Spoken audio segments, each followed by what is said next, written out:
চাঁদ। এই চাঁদ হলো পৃথিবীর একমাত্র প্রাকৃতিক উপগ্রহ এবং নিকটতম বৃহৎ মহাকাশীয় বস্তু। চাঁদ ও পৃথিবীর গতির কারণেই অমাবস্যা ও পূর্ণিমা হয়।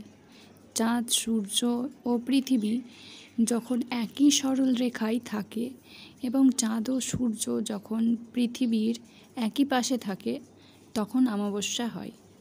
আর যখন চাঁদ এক পাশে এবং সূর্য তার বিপরীত পাশে থাকে তখন পূর্ণিমা হয়।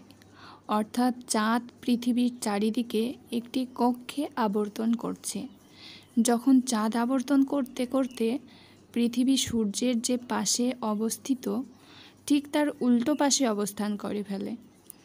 পৃথিবী থেকে দৃশ্যমান চাঁদ এক সময় সূর্য দ্বারা পূর্ণ আলোকিত হয় এবং চাঁদকে একটি পূর্ণ গোলাকার চাকতি রূপে দেখা যায়।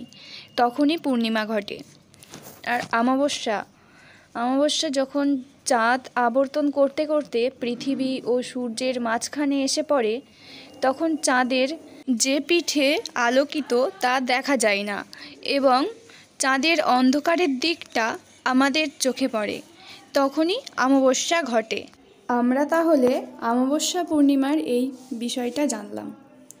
এই বিষয়টা আরও ভালোভাবে বোঝার জন্য আমরা হাতে কলমে করে দেখি। তোমরা সবাই ক্লাসরুমের দরজা জানালা বন্ধ করে ফেলো, ঘরটা পুরো অন্ধকার করে ফেলো। এবারে টেবিলের ওপর একটা বল রাখো। এরপর বেশ কিছু দূর থেকে একটা মোমবাতি জ্বালাও যাতে আলোটা সেই বলটার ওপর পড়ে। এবারে বলটাকে বিভিন্ন দিক থেকে লক্ষ্য করো আর কি দেখতে পাচ্ছ তা খাতায় এঁকে ফেলো।